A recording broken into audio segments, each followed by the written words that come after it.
Good morning guys. आज हम पशु परिचर भर्ती के लिए भाग ब से प्रैक्टिस सेट 1 करेंगे। इस प्रैक्टिस सेट में से जितने भी क्वेश्चन होंगे उनके हम सभी ऑप्शंस को डिटेल से समझेंगे। तो चलिए बिना देरी किए हुए स्टार्ट करते हैं।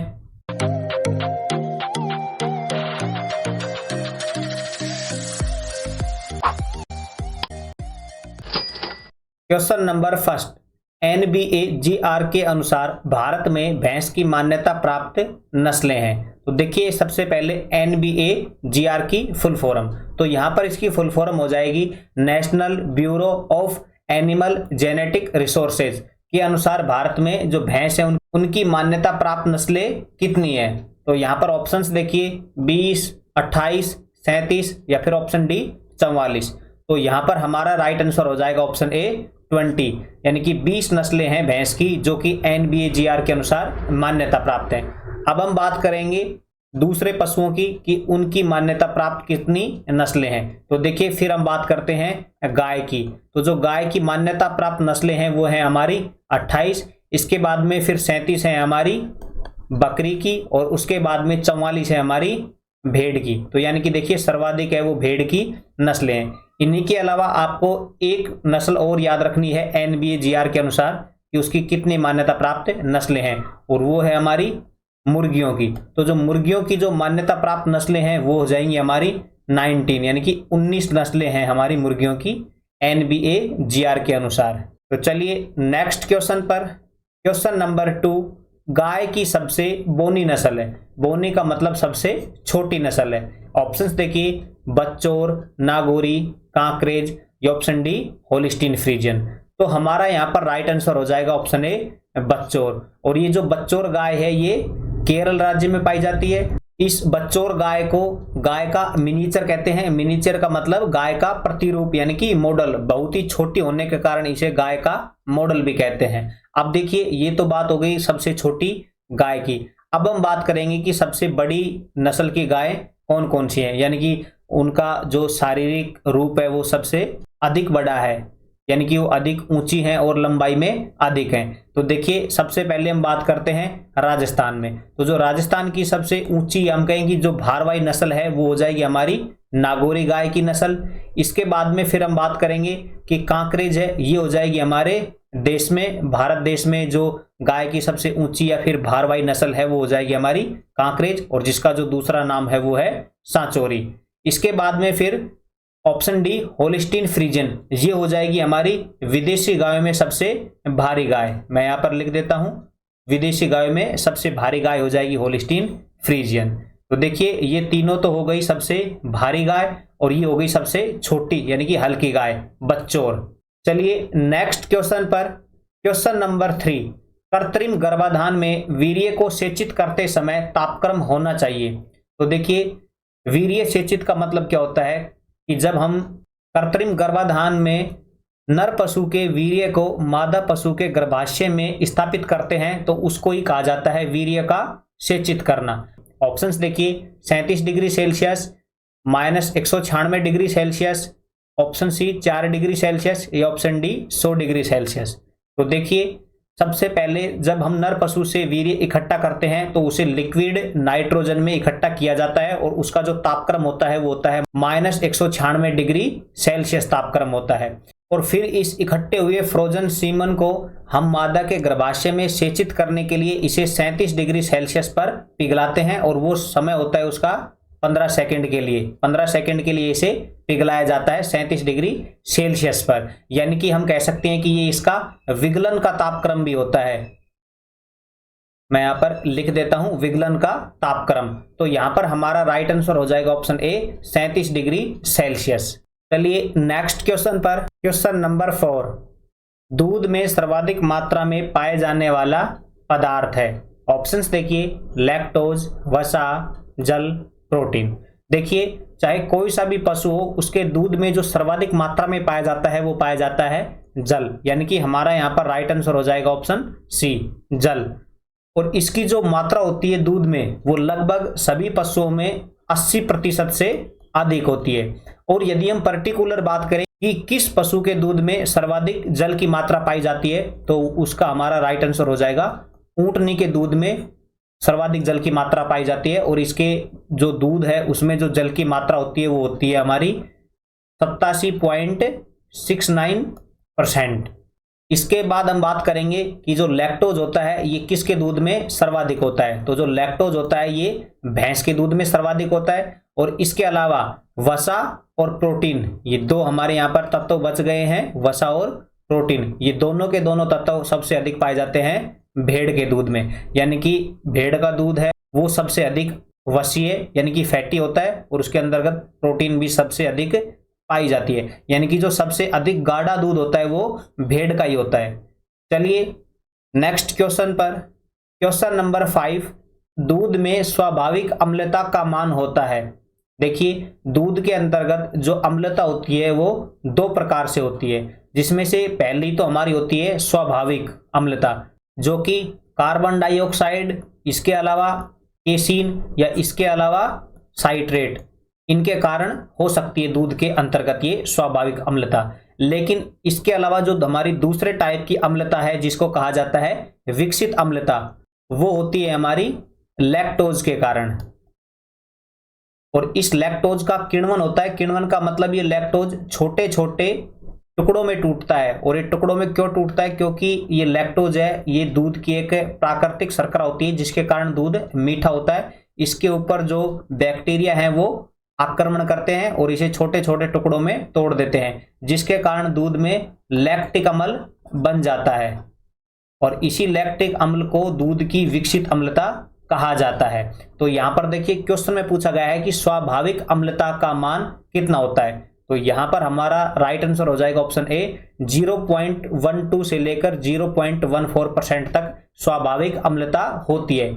इतनी अम्लता में दूध फटता नहीं है। लेकिन जब इस अम्लता का मान 0.8% बढ़ जाता है, यानी कि ये हो जाता है 0.20%, यानी कि इसकी अम्लता हो जाती है विकसित अम्लता, उसके बाद ये दूध फट जाता है, 0.20% पर दूध फट जाता है। चलिए नेक्स्ट क्वेश्चन पर, क्वेश्चन नंबर 6, दही जमाने के लिए उपयुक्त तापमान होता है। ऑप्शंस देखिए, 21 degree Celsius, -18 degree Celsius, option C 20 degree Celsius या ऑप्शन डी 30 डिग्री से लेकर 37 डिग्री सेल्सियस तक। तो यहां पर हमारा राइट आंसर हो जाएगा ऑप्शन ए, 21 डिग्री सेल्सियस तक। देखिए जब सर्दियों में जो टेम्परेचर है वो कम हो जाता है, तो उसके लिए जब दही जमाते हैं तो जिस बर्तन में दूध को रखा गया है दही जमाने के लिए, उसे कपड़े से बांधकर या लपेटकर रखा जाता है उसका टेम्परेचर मेंटेन करने के लिए, और ये टेम्परेचर होना चाहिए 21 डिग्री सेल्सियस। अब उसके बाद में हम बात करेंगे कि -18 डिग्री सेल्सियस पर क्या होता है। तो इतने डिग्री सेल्सियस पर मक्खन का स्टोरेज किया जाता है, जो मक्खन है उसको सुरक्षित रखा जाता है, यानी कि इसका कोल्ड स्टोरेज किया जाता है। इसके बाद में 20 डिग्री सेल्सियस, इतने डिग्री पर जो हमारा घी है वो तरल और अर्ध तरल यानी कि दोनों अवस्थाओं में होता है, जमा हुआ भी नहीं और पूरी तरीके से तरल अवस्था में भी नहीं होता है हमारा घी 20 डिग्री सेल्सियस पर। इसके बाद हम बात करेंगे कि 30 डिग्री से 37 डिग्री सेल्सियस पर क्या होता है। तो देखिए जब दूध से क्रीम निकाली जाती है, दूध से क्रीम निकालते हैं तो उस समय जो उनका तापमान होता है वो होता है हमारा 30 डिग्री से 37 डिग्री सेल्सियस पर। दूध से क्रीम, देखिए कई बार आपने देखा होगा कि जो दूध वाले हैं वो दूध देने के लिए 12-12 बजे यानी कि दोपहर के 1-2 भी बचा देते हैं और तब आते हैं, तो उससे पहले वो दूध से क्रीम निकलवा कर आते हैं। तो ये जो क्रीम निकाली जाती है दूध से, इसी के लिए जो तापक्रम होता है वो होता है 30 से 37 डिग्री सेल्सियस। चलिए नेक्स्ट क्वेश्चन पर, क्वेश्चन नंबर 7, किस पशु उत्पाद में सर्वाधिक कैल्शियम पाया जाता है।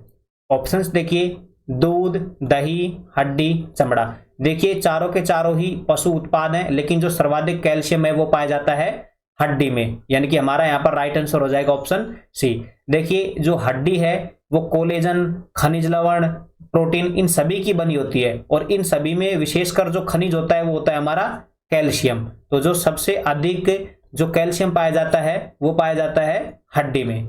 चलिए नेक्स्ट क्वेश्चन पर, क्वेश्चन नंबर 8, गाय के दूध में भैंस के दूध की मिलावट की जांच की जाती है, तो किस परीक्षण के द्वारा जांच की जाती है। ऑप्शंस देखिए, गर्बर विधि द्वारा, हंसा परीक्षण द्वारा, नाइट्रेट परीक्षण द्वारा या ऑप्शन डी आयोडीन परीक्षण द्वारा।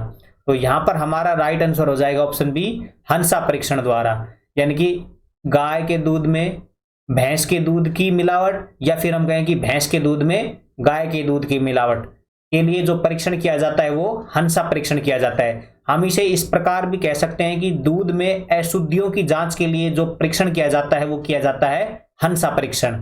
जैसे जब गाय का दूध होता है इसमें भैंस का दूध मिलाएंगे तो जाहिर सी बात है उन दोनों के जो मेजरमेंट है वो अलग है, तो उनसे अशुद्धि प्राप्त होगी और इन्हीं अशुद्धियों को प्राप्त करने के लिए यानी कि पता लगाने के लिए हंसा परीक्षण किया जाता है। अब बात करते हैं हम गर्बर विधि द्वारा। तो जो गर्बर विधि द्वारा जो पता लगाया जाता है वो लगाया जाता है वसा का, फैट का। ये एक प्रकार की मशीन होती है जिसके अंतर्गत 1100 से लेकर 1200 तक ये प्रति मिनट चक्कर लगाती है और फिर हमें फैट बताती है कि इस दूध के अंतर्गत इतनी मात्रा है। उसके बाद में है नाइट्रेट परीक्षण। नाइट्रेट को मैं NO3 भी लिख सकता हूं, NO3 परीक्षण। इस NO3 परीक्षण के द्वारा जो दूध होता है उस दूध के अंतर्गत जो वर्षा जल होता है इसका पता लगाने के लिए ये परीक्षण किया जाता है, वर्षा जल का। उसके बाद में है हमारा आयोडीन परीक्षण। ये आयोडीन परीक्षण होता है दूध में स्टार्च का पता लगाने के लिए परीक्षण किया जाता है। चलिए नेक्स्ट क्वेश्चन पर, क्वेश्चन नंबर 9। पशुओं की संख्या 10 से अधिक होने पर पशु आवास में पशुओं को बांधने की सर्वोत्तम विधि है। ऑप्शंस देखिए, एक पंक्ति प्रणाली आवास, ऑप्शन बी मुंह से मुंह विधि, ऑप्शन सी पूंछ से पूंछ विधि और ऑप्शन डी सभी। तो देखिए जब पशुओं की संख्या 10 से कम होती है तो उन्हें बांधा जाता है एक पंक्ति प्रणाली आवास पद्धति द्वारा, लेकिन जब उनकी संख्या 10 से अधिक हो जाती है तो उन्हें बांधने की जो सर्वोत्तम विधि है वो है हमारी पूंछ से पूंछ विधि, यानी कि हमारा यहाँ पर राइट आंसर हो जाएगा ऑप्शन सी। देखिए जैसे इधर पूंछ है और इधर उनका मुंह है, फिर इनकी इधर पूंछ है और इधर इनका मुंह है, तो इनके बीच में 6 फीट का तो स्थान बचता है और इनको चरने के लिए यानी कि खाने के लिए जो इनका चारा होता है वो इधर होता है इन दोनों का ही। तो इसमें जो साफ सफाई है वो भी आसानी से हो जाती है। इनके बीच में 6 फीट का गैप है जिसके कारण इन यहाँ पर आसानी से कोई भी सफाई कर सकता है, आ जा सकता है, इनमें टकराव भी नहीं होता है दोनों पशुओं के बीच में। लेकिन जब हम इनको मुंह से मुंह की तरफ बांध देंगे इस तरह से तो इनमें टकराव भी होगा और इनके बीच में सिर्फ 5 फीट का ही गैप होता है और उस 5 फीट में चारा डालने की भी जगह होती है, तो जिसके कारण इनकी सफाई भी उचित तरीके से नहीं हो पाती है। तो 10 से अधिक पशु होने पर जो बांधने की सर्वोत्तम विधि है वो है हमारी पूंछ से पूंछ विधि। चलिए नेक्स्ट क्वेश्चन पर, क्वेश्चन नंबर 10। निम्न में से वह तरीका जो जैविक अपशिष्टों के निस्तारण का नहीं है। ऑप्शंस देखिए, भस्मीकरण, द्रवीकरण, भूमिकरण, रिसाइकलिंग। देखिए जैविक अपशिष्टों का निस्तारण का मतलब है इनका निपटान करने के लिए कौन सा तरीका नहीं है। सबसे पहले हम बात करते हैं निपटान के तरीकों की। तो देखिए भस्मीकरण भी एक तरीका है निपटान का।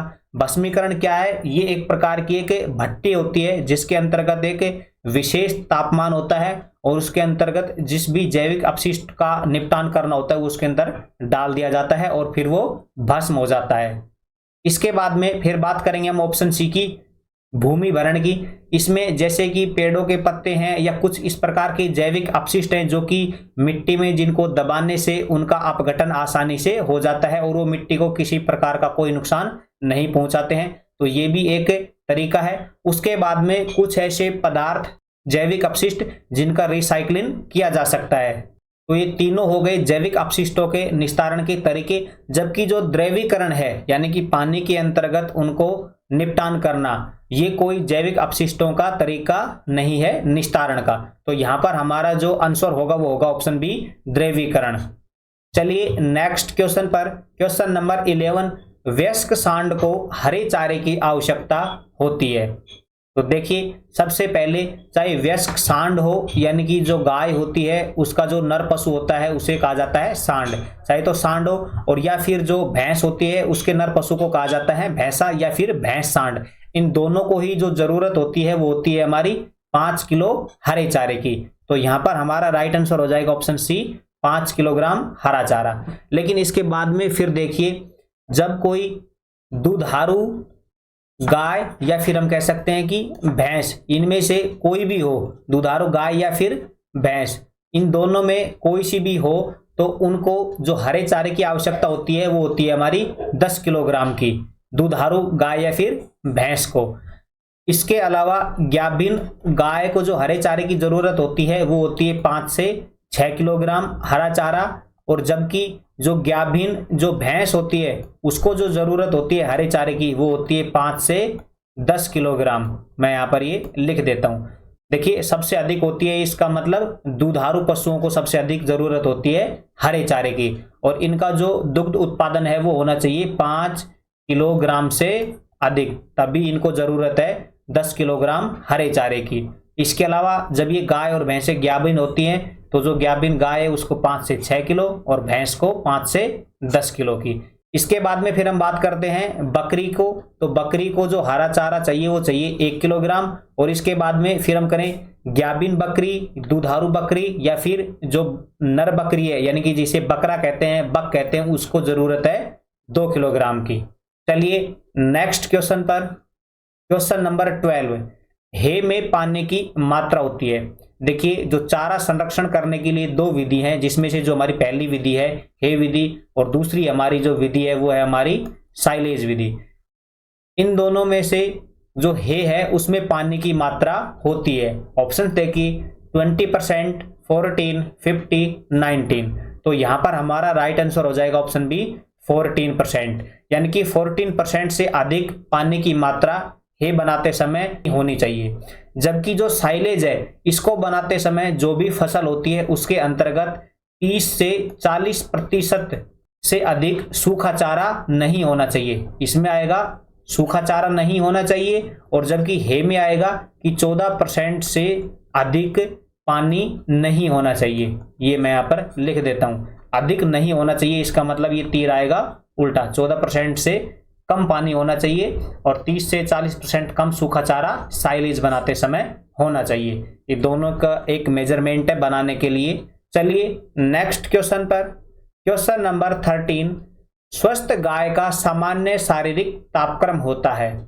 ऑप्शंस देखिए 101.5 degree Fahrenheit, 105 degree Fahrenheit, 107.5 degree Fahrenheit, 109 degree Fahrenheit. तो यहां पर हमारा राइट आंसर हो जाएगा ऑप्शन ए 101.5 डिग्री फ़ारेनहाइट। ये स्वस्थ गाय का है, और इसी के साथ मैं कहूं कि भैंस का भी जो सामान्य शारीरिक तापक्रम होता है वो भी यही होता है। इसके अलावा ये जो तापक्रम है ये फ़ारेनहाइट में दे रखा है, इसको सेंटीग्रेड में चेंज करने के लिए हम जो हमारा फॉर्मूला है C/100 और F-32/180 इसको लगा करके हम चेंज भी कर सकते हैं सेल्सियस में। तो जो हमारा सेल्सियस में जो तापक्रम आएगा वो आएगा 38.5 डिग्री सेल्सियस। ये हो जाएगा स्वस्थ गाय और भैंस के लिए। चलिए नेक्स्ट क्वेश्चन पर, क्वेश्चन नंबर 14, एक रोगी पशु की त्वचा होती है, जो रोगी पशु होता है उसकी त्वचा कैसी होती है? शुष्क एवं खुरदरी, नमी युक्त, चमकीली, या ऑप्शन डी उक्त सभी। तो हमारा यहाँ पर राइट आंसर हो जाएगा ऑप्शन ए शुष्क एवं खुरदरी। देखिए जब पशु स्वस्थ होता है तो उसकी त्वचा है वो एकदम चमकती है, नमी युक्त होती है, लेकिन जो बीमार है उसकी शुष्क हो जाती है, उसमें नमी खत्म हो जाती है और खुरदरी हो जाती है। चलिए नेक्स्ट क्वेश्चन पर, क्वेश्चन नंबर 15, उदयपुर क्षेत्र में भेड़ की प्रचलित नस्ल है। ऑप्शंस देखिए मारवाड़ी, मेवाड़ी, सोनाड़ी, जैसलमेरी।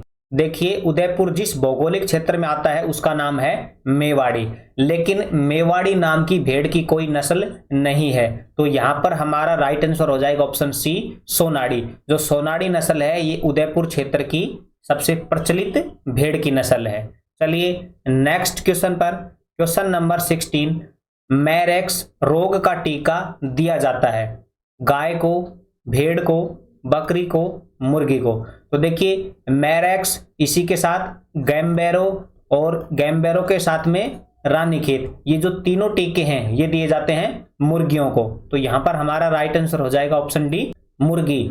चलिए नेक्स्ट क्वेश्चन पर, क्वेश्चन नंबर 17, भेड़ के शरीर को ऊन कतरने के कितने दिन बाद बाह्य परजीवियों से बचाने के लिए कीटाणुनाशक घोल में डीप कराएं? देखिए सबसे पहले जैसे ही भेड़ की ऊन कतर दी जाती है उसके बाद में भेड़ को सबसे पहले ठंडे स्थान पर बैठाना चाहिए और उसके 21 दिन बाद भेड़ को कीटाणुनाशक घोल में डिप कराना चाहिए, क्योंकि भेड़ को परजीवियों का म्यूजियम कहा जाता है। इसके ऊपर जो परजीवी हैं उनका आक्रमण सबसे अधिक होता है इसी कारण, और ये कराना चाहिए 21 दिन बाद डीप। तो यहां पर हमारा राइट आंसर हो जाएगा ऑप्शन ए। इसके अलावा देखिए जो भेड़ के शरीर से जो ऊन कतरने की जो क्रिया है इसे कहा जाता है शीयरिंग। मैं यहां पर लिख देता हूं। चलिए नेक्स्ट क्वेश्चन पर, क्वेश्चन नंबर 18, भैंस की किस नस्ल के गले में 2 सफेद धारियां पाई जाती हैं जिन्हें कंठमाला या जनेऊ कहते हैं? तो भैंस की कौन सी नस्ल है? ऑप्शंस देखिए, सूरती, मेहसाना, भदावरी, टोडा। तो यहां पर हमारा राइट आंसर हो जाएगा ऑप्शन सी, भदावरी। ये जो भदावरी नस्ल है भैंस की, इसके गले में 2 सफेद धारियां पाई जाती हैं जिसे कंठमाला या फिर जनेऊ कहते हैं। ये जो भदावरी भैंस की नस्ल है इसका जो क्षेत्र है वो यूपी का भदावर क्षेत्र है, और ये राजस्थान में जो डीग, भरतपुर जिले हैं उनके अंतर्गत ये सर्वाधिक पाई जाती है। इसके अलावा देखिए जो ये भदावरी नस्ल है भैंस की, इसका जो अन्य नाम है वो है घी का कटोरा। मैं यहाँ पर लिख देता हूं। अब देखिए इसे घी का कटोरा क्यों कहा जाता है? क्योंकि जो सर्वाधिक फैट यानी कि जो वसा होती है वो इसी भैंस के दूध में होती है, और उसकी जो मात्रा होती है वो होती है हमारी 12 से लेकर 14% तक, यानी कि सर्वाधिक वसा युक्त दूध होता है वो होता है भदावरी नस्ल की भैंस का। चलिए नेक्स्ट क्वेश्चन पर, क्वेश्चन नंबर 19, पशुओं में पाइका रोग किस तत्व की कमी से होता है? देखिए पाइका रोग, ऑप्शंस देखिए, फास्फोरस, कैल्शियम, पोटेशियम, ये ऑप्शन डी कोई नहीं।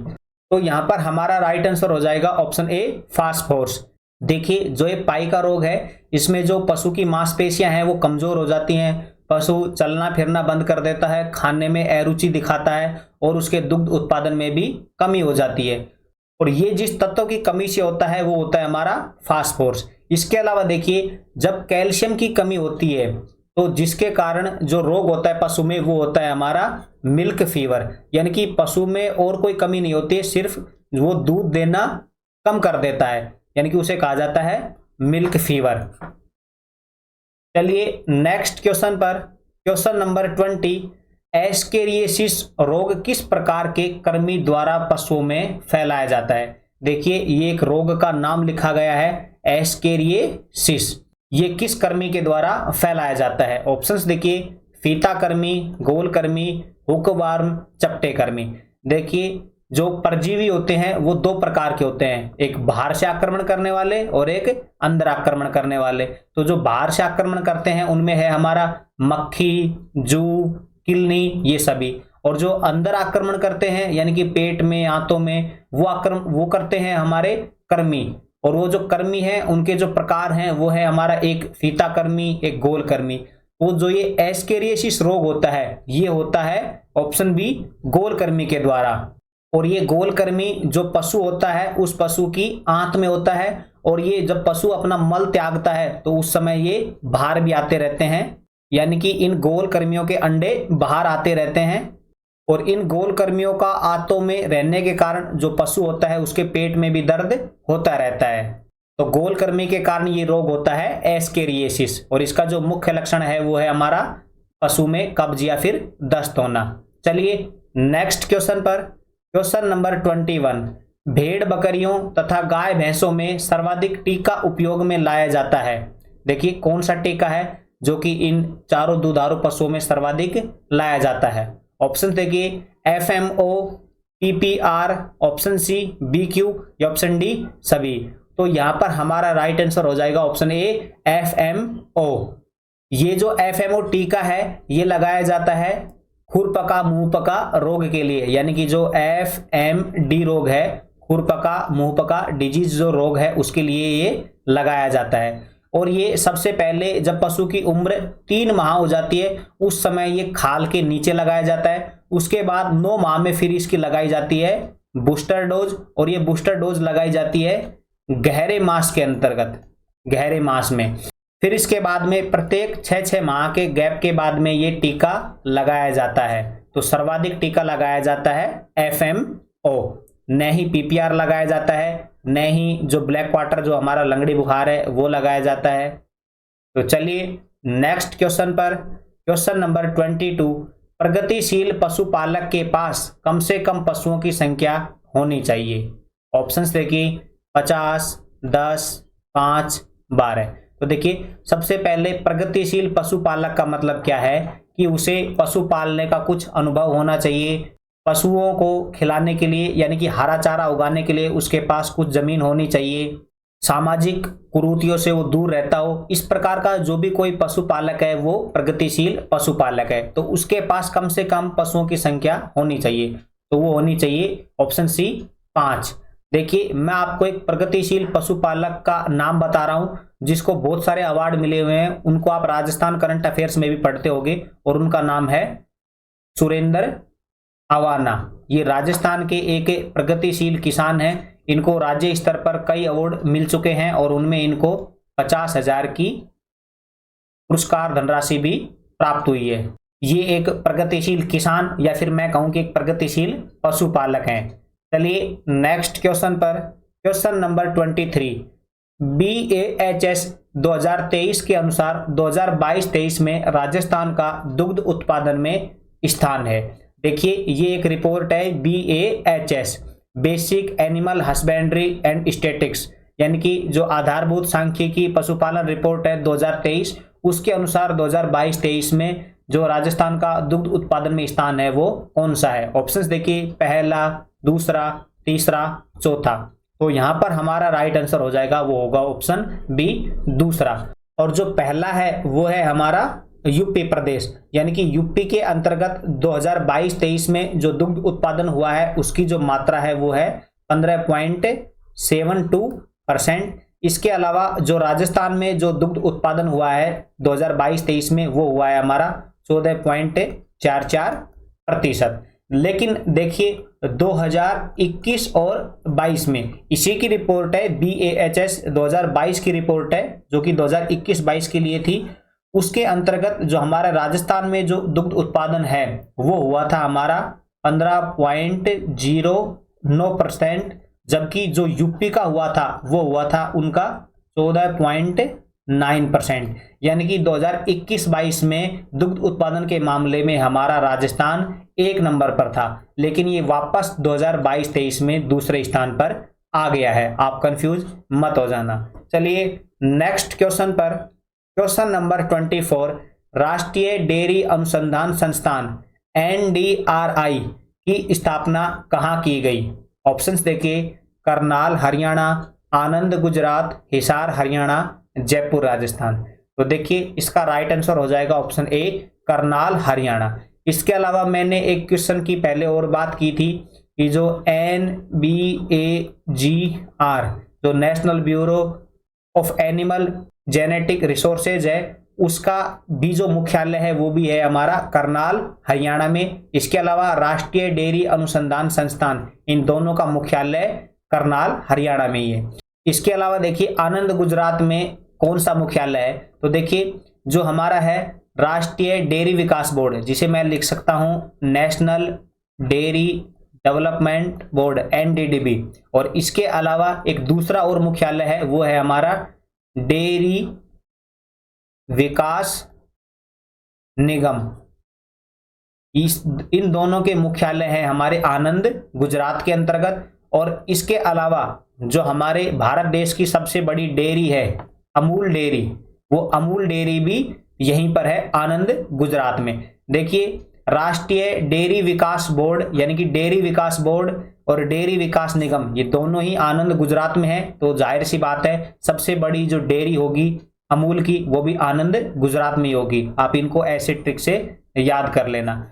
जबकि NDRI और NBAGR का जो मुख्यालय है वो है हमारा करनाल हरियाणा में। चलिए नेक्स्ट क्वेश्चन पर, क्वेश्चन 25, राजस्थान की GDP में पशुपालन का कितना योगदान है। ऑप्शंस देखिए 10%, 20%, 30%, 40%।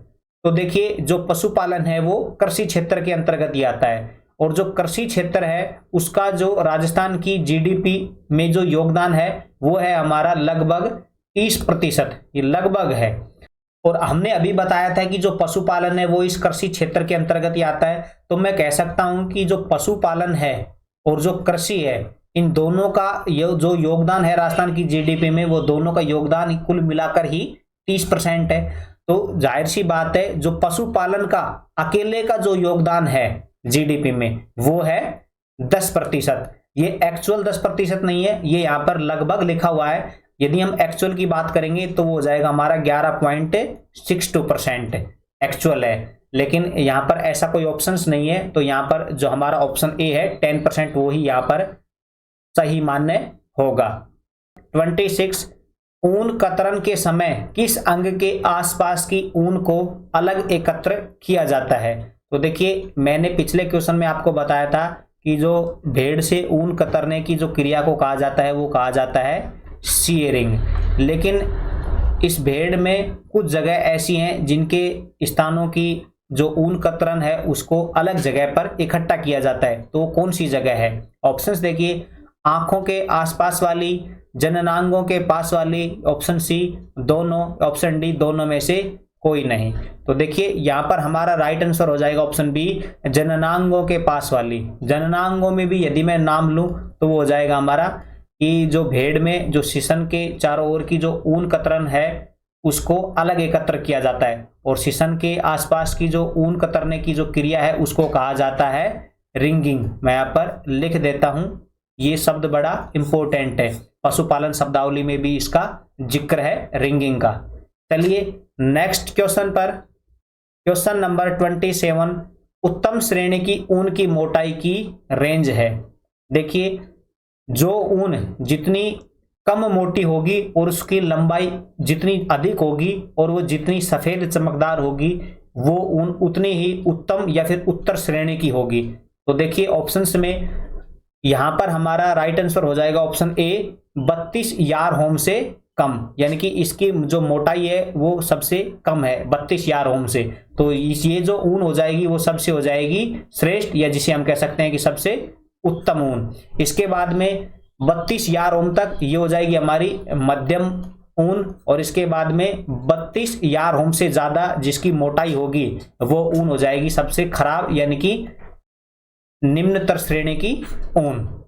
चलिए नेक्स्ट क्वेश्चन पर, क्वेश्चन नंबर 28, जंगलों में भारवाहक पशु के रूप में उपयोगी पशु है। देखिए जंगलों में भारवाहक, ऑप्शंस देखिए, हाथी, ऊंट, याक, घोड़ा।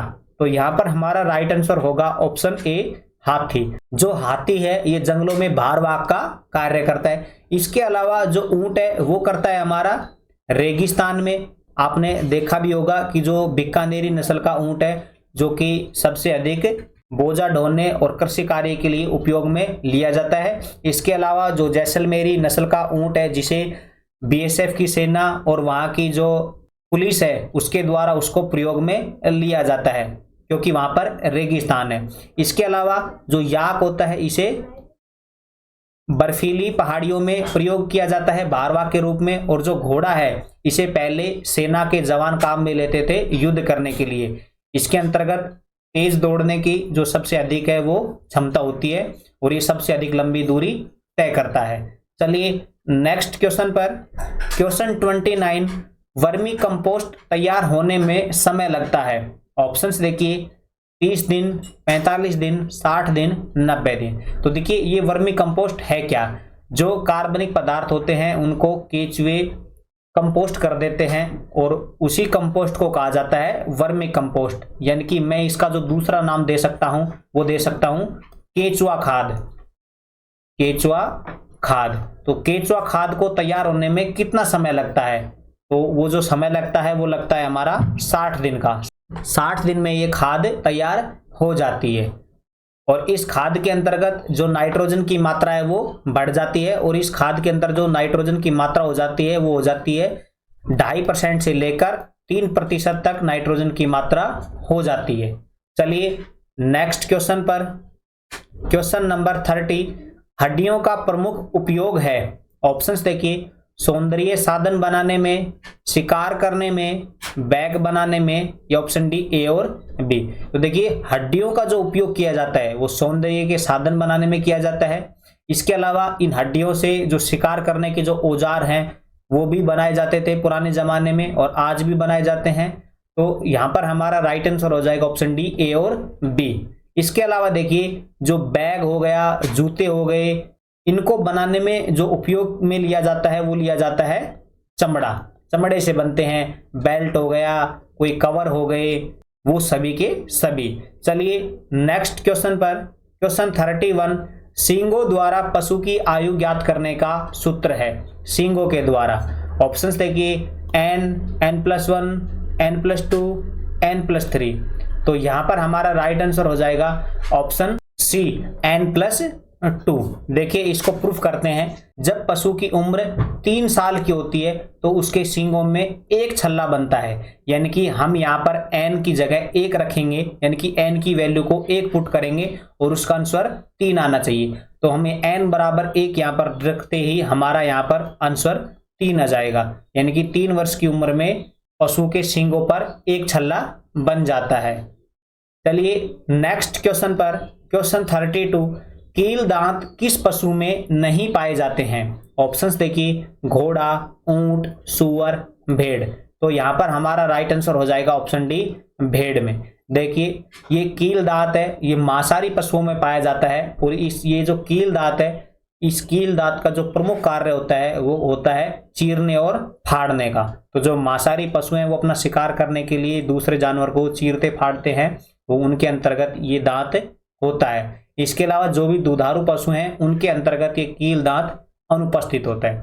चलिए अब हम बात करेंगे जो भी दुधारू पशु हैं उनमें दांतों की संख्या सेम होती है, जैसे भेड़, बकरी, गाय और भैंस। इन सभी में जो दांत होते हैं वो होते हैं हमारे 32। इसके अलावा जो ऊंट होते हैं, ऊंट में जो दांतों की संख्या होती है वो होती है हमारी 34।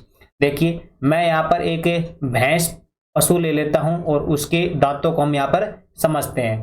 तो देखिए जो भैंस होती है उसके अंतर्गत जो नीचे की तरफ 4 जोड़ी दांत होते हैं, यानी कि कुल दांतों की संख्या होती है 8 और जोड़ी होती है 4। उसके बाद में ऊपर उनका कोई दांत नहीं होता है ऊपरी जबड़े में, और इन दांतों को कहा जाता है इंसाइजर, यानी कि कर्तनक हिंदी में। उसके बाद में फिर बात आती है कैनाइन की, जिसे रदनक कहा जाता है या फिर कील दांत भी कहा जाता है। वो दुधारू पशुओं में यानी कि भैंस में न ही ऊपर होते हैं और न ही नीचे होते हैं। इसके बाद में फिर आता है प्रीमोलर, उनकी नीचे वाली जबड़े में भी 3 जोड़ी संख्या होती है और ऊपर वाले जबड़े में भी 3 जोड़ी संख्या होती है, यानी कि टोटल इनकी जब हम संख्या की बात करेंगे तो वो गई हमारी 12। नीचे 3 जोड़ी से 6, ऊपर 3 जोड़ी से 6, यानी कि टोटल 12। इसके बाद में फिर आता है मोलर टीथ हमारा, उसमें भी नीचे के जबड़े में भी 3 और ऊपर के जबड़े में भी 3 जोड़ी दांत होते हैं और उनकी संख्या भी टोटल होती है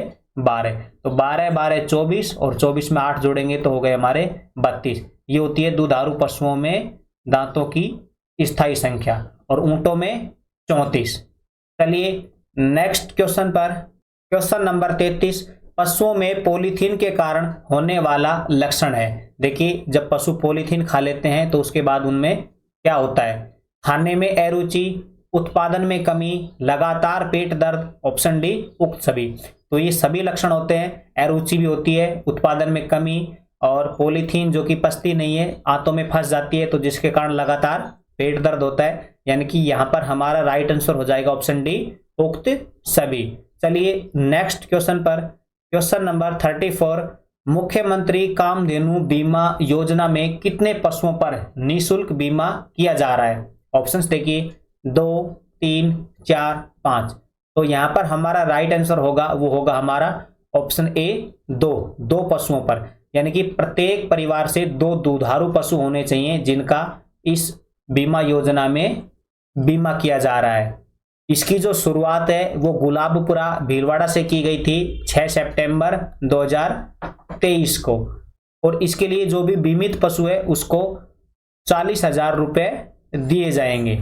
चलिए नेक्स्ट क्वेश्चन पर, क्वेश्चन नंबर 35, अधिक दूध देने वाले पशुओं का शारीरिक लक्षण है। ऑप्शंस देखिए बड़ी गादी, बड़े सींग, बड़े खुर, या ऑप्शन डी सभी। तो यहाँ पर हमारा राइट आंसर हो जाएगा ऑप्शन ए, बड़ी गादी। बड़ी गादी का मतलब इसे दूसरे शब्दों में कहा जाता है उड़ी, यानी कि जिसकी उड़ी अधिक बड़ी होगी वो पशु उतना ही अधिक ज्यादा दूध देगा। और ये उड़ी दिखती है पशुओं को पीछे से देखने पर, यानी कि दोनों के टांगों के बीच में दिखाई देती है। चलिए नेक्स्ट क्वेश्चन पर, क्वेश्चन नंबर 36, सेवड़िया पशु मेला किस जिले में लगता है? ऑप्शंस देखिए, रानीवाड़ा, सांचौर, परबतसर, डीडवाना, कुचामन, सी मानासर, नागौर, ऑप्शन डी नवलगढ़, झुंझुनू। तो यहाँ पर हमारा राइट आंसर होगा ऑप्शन ए, रानीवाड़ा, सांचौर, सेवड़िया पशु मेला लगता है यहाँ पर। इसके अलावा बात करेंगे परबतसर, डीडवाना, कुचामन। पहले परबतसर नागौर में था, तो यहाँ पर जो मेला लगता था वो लगता था श्री वीर तेजाजी पशु मेला, और इसके बाद में मानासर, नागौर, और यहाँ पर जो मेला लगता है वो लगता है श्री रामदेव पशु मेला। इसके बाद में नवलगढ़, झुंझुनू। तो जो शेखावाटी आंचल में एक पशु मेला भरता है वो लगता है नवलगढ़, झुंझुनू में। चलिए नेक्स्ट क्वेश्चन पर, क्वेश्चन 37, राजस्थान में भारत की कुल पशु संपदा है? ऑप्शंस देखिए, 9.60%, 10.58%, 11.22%, 12.42%। तो यहाँ पर हमारा राइट आंसर हो जाएगा ऑप्शन बी, 10.58%। देखिए जो 20वीं पशु गणना थी उसकी रिपोर्ट 2019 में प्रकाशित हुई थी, और उसके अंतर्गत जो देश के कुल पशुओं में जो राजस्थान के जो पशु हैं उनमें राजस्थान के पशुओं का जो योगदान है वो है हमारा 10.58%। और इनकी यदि हम संख्या की बात करें तो हो जाएगा 5.68 करोड़। ये पशु संपदा है हमारे राजस्थान की। इसके अलावा इसी रिपोर्ट के अनुसार 166 पशु घनत्व है हमारे राजस्थान का। चलिए नेक्स्ट क्वेश्चन पर, क्वेश्चन 38, निम्न में से कौन सा असंगत युग्म है? देखिए एक तरफ पशु वंश लिखे हुए हैं और एक तरफ राजस्थान में उनका स्थान। तो देखिए जो गधे हैं उनका राजस्थान में स्थान पहला, तो ये यहाँ पर हमारा सही हो जाएगा, पहला है गधे। गधे के अलावा ऊंट, और ऊंट के अलावा बकरी। इन तीनों में जो राजस्थान का जो स्थान है वो है हमारा प्रथम। ये तो हो गया पशुओं में। इसके अलावा एक पशु उत्पाद है उसका नाम है ऊन। इस ऊन में भी राजस्थान का प्रथम स्थान है। और जबकि दूध की हमने पहले बात कर ली थी, अब उसमें जो उसका स्थान है वो दूसरा है वर्तमान में, लेकिन ऊन में प्रथम है। इसके अलावा गधे, ऊंट और बकरी इन सभी में है पहला। इसके बाद में भैंस, भैंस में जो राजस्थान का स्थान है वो है दूसरा, ये भी बिल्कुल सही है। इसके बाद भेड़, जो भेड़ वंश है उसमें भी राजस्थान का स्थान चौथा है, ये भी बिल्कुल सही है। और उसके बाद है गोवंश। तो गोवंश का जो राजस्थान में स्थान है वो है उसका छठा, पांचवा नहीं है, 6th स्थान पर है राजस्थान भारत में गोवंश के मामले में। तो यहाँ पर हमारा जो ऑप्शन डी है वो राइट आंसर हो जाएगा। वैसे इसमें असंगत पूछा है, तो असंगत के अकॉर्डिंग जो हमारा राइट आंसर होगा वो होगा ऑप्शन डी, गोवंश पांचवा। चलिए नेक्स्ट क्वेश्चन पर, क्वेश्चन 39, रामसर अजमेर में स्थित बकरी विकास एवं चारा उत्पादन परियोजना हेतु वित्तीय सहयोग किस देश से प्राप्त हुआ है? देखिए इस क्वेश्चन में ही एक क्वेश्चन और आंसर और छुपा हुआ है कि राजस्थान में बकरी विकास एवं चारा उत्पादन केंद्र कहाँ है? तो वो है हमारा रामसर अजमेर के अंतर्गत। और इसे चलाने के लिए किस देश का वित्तीय सहयोग प्राप्त हुआ है वो बताना है। France, Sweden, Denmark, Switzerland. तो यहां पर हमारा राइट आंसर हो जाएगा ऑप्शन डी, स्विट्जरलैंड। चलिए नेक्स्ट क्वेश्चन पर, क्वेश्चन 40, गौशाला में साफ सफाई जरूरी है, क्यों जरूरी है? सहायक रोगों से बचाव के लिए, पशुशाला को साफ रखने के लिए, स्वच्छ दूध उत्पादन के लिए, ये ऑप्शन डी उपयुक्त सभी के लिए। तो देखिए रोगों से बचाव के लिए साफ सफाई बिल्कुल जरूरी है, पशुशाला को साफ रखने के लिए तो साफ सफाई की जाती है, और जितना अधिक साफ स्वच्छ गौशाला रहेगी उतना ही स्वच्छ दुग्ध उत्पादन भी होगा। तो यहाँ पर हमारा राइट आंसर हो जाएगा ऑप्शन डी, उपयुक्त सभी के लिए। चलिए नेक्स्ट क्वेश्चन पर, क्वेश्चन 41, ग्रामीण भारत में पशुओं के गोबर का सर्वाधिक उपयोग किया जाता है। देखिए यहाँ पर शब्द लिखा हुआ है ग्रामीण भारत में। ऑप्शंस देखिए, खाद बनाने में, उपले जिनको कहते हैं कंडे बनाने में, खेतों में डालने में, यानी कि खाद के रूप में खेतों में डाला जाता है गोबर। और ऑप्शन डी कचरे में फेंक देने में। तो यहाँ पर हमारा राइट आंसर हो जाएगा ऑप्शन बी, उपले या फिर कंडे बनाने में। देखिए जो ग्रामीण आंचल है भारत में, उसके अंतर्गत जो गोबर होता है उससे उपले या फिर कंडे बनाए जाते हैं। और ये जो उपले या फिर कंडे होते हैं, इनको ग्रामीण क्षेत्र में ईंधन के रूप में काम में लिया जाता है, यानी कि इनसे ही खाना पकाया जाता है, पशुओं के लिए बाट भी इन्हीं से तैयार किया जाता है। या इसके अलावा पानी को गर्म करना हो सर्दियों के दिनों में तो वो इन्हीं के द्वारा किया जाता है। चलिए नेक्स्ट क्वेश्चन पर, क्वेश्चन 42, लंपी स्किन रोग से मृत पशुओं के लिए अनुदान राशि दी गई। देखिए अभी जो बीमारी आई थी कोरोना के बाद में, लंपी स्किन डिजीज, इसमें जो भी मृत पशु था उसके लिए अनुदान राशि कितनी दी गई थी? 10,000 रुपये, 40,000, 50,000 या फिर 1 लाख। तो यहाँ पर हमारा राइट आंसर हो जाएगा ऑप्शन बी, 40,000 रुपये। और देखिए ये जो लंपी स्किन डिजीज थी, इससे जो सर्वाधिक प्रभावित होने वाला पशु वंश है वो है हमारा गोवंश, यानी कि गायों में ये बीमारी सबसे अधिक फैल गई थी। चलिए नेक्स्ट क्वेश्चन पर, क्वेश्चन 43, राजस्थान की पहली कैमल मिल्क डेयरी स्थित है। ऑप्शंस देखिए, बीछवाल बीकानेर, पोखरण जैसलमेर, जयपुर, ऑप्शन डी अजमेर। तो यहाँ पर हमारा राइट आंसर हो जाएगा ऑप्शन ए, बीछवाल बीकानेर। यहाँ पर कैमल मिल्क डेयरी है और वो राजस्थान की पहली है। इसके बाद में फिर पोखरण जैसलमेर में दूसरी कैमल मिल्क डेयरी है और जो कि राजस्थान की सबसे नवीनतम है, इसके बाद में कोई नहीं बनी है। लेकिन जो ऊंटनी का दूध होता है उसके अंतर्गत इंसुलिन की मात्रा सबसे अधिक होती है, जो कि मधुमेह यानी कि शुगर के रोगियों के लिए सबसे अधिक लाभकारी होती है। तो जिसके कारण ऊंटनी के दूध को प्रसंस्करण और विपणन के लिए एक प्लांट लगाया गया है और वो प्लांट लगाया गया है जयपुर में। ऊंटनी के दूध का प्रसंस्करण और विपणन प्लांट है ये जयपुर में। जबकि जो कैमल मिल्क डेयरी है वो हमारे राजस्थान में 2 ही है, पहली बीछवाल बीकानेर और दूसरी पोखरण जैसलमेर। चलिए नेक्स्ट क्वेश्चन पर, क्वेश्चन 44, वर्तमान समय में राज्य में जिला स्तर पर दुग्ध उत्पादक संघ स्थापित किए गए हैं। देखिए हमारे राजस्थान में जो डेयरी विकास है वो त्रिस्तरीय है, यानी कि उसकी 3 संरचनाएं। पहली है वो है हमारी राज्य स्तर पर, दूसरी जिला स्तर पर और तीसरा है हमारी सहकारी समितियां। तो देखिए जो राज्य स्तर पर जो डेयरी विकास है उसका जो नाम रखा गया है वो रखा गया है राजस्थान राज्य डेयरी विकास फेडरेशन, यानी कि RCDF। और इसकी जो राजस्थान में संख्या है वो है 1 और इसका जो मुख्यालय है वो है हमारा जयपुर के अंतर्गत। उसके बाद में फिर जो जिला स्तर पर दुग्ध उत्पादक संघ है उनका नाम लिखा गया है जिला दुग्ध उत्पादक संघ और इन्हीं की संख्या यहाँ पर पूछी गई है। तो इनकी संख्या वर्तमान में हमारे राजस्थान में है 21। और उसके बाद में सहकारी समितियां, इनकी संख्या बढ़ती है लगातार, क्योंकि छोटे छोटे ग्रामीण यानी कि दूध इकट्ठा किया जाता है, वहीं पर इनको कस्बों, गांवों, ग्राम पंचायत वहीं पर इनको बना दिया जाता है। RCDF के अंतर्गत ये कार्य करती है और जबकि जिला दुग्ध उत्पादक संघ के अधीन ये समितियां काम करती हैं।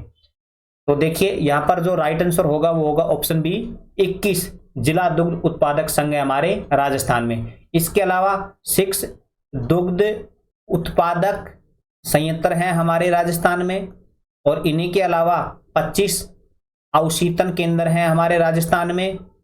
अवशीतन केंद्र, ये मैं यहाँ पर लिख दी सारी की सारी डिटेल। चलिए नेक्स्ट क्वेश्चन पर, क्वेश्चन 45, राजस्थान की प्रथम महिला दुग्ध उत्पादन समिति की स्थापना कहाँ की गई? ऑप्शंस देखिए, भोजपुर बीकानेर, बस्सी जयपुर, रानीवाड़ा सांचौर, बीछवाल बीकानेर। तो यहाँ पर हमारा राइट आंसर हो जाएगा ऑप्शन ए, भोजसर बीकानेर। यहाँ पर राजस्थान की प्रथम महिला दुग्ध उत्पादन समिति की स्थापना की गई है। इसके अलावा देखिए जो राजस्थान की सबसे बड़ी डेयरी है रानीवाड़ा, वो हमारी सांचौर के अंतर्गत है। बीछवाल बीकानेर हमने बता दी, राजस्थान की पहली कैमल मिल्क डेयरी। तो चलिए गाइज यहाँ पर हमारा प्रैक्टिस सेट कंप्लीट होता है। आपको किसी भी क्वेश्चन में या किसी भी क्वेश्चन के आंसर में कोई कमी रही हो मेरी तरफ से तो कमेंट बॉक्स में जरूर बताना, हम उसे जरूर सुधारेंगे। चलिए, वीडियो देखने के लिए आपका धन्यवाद।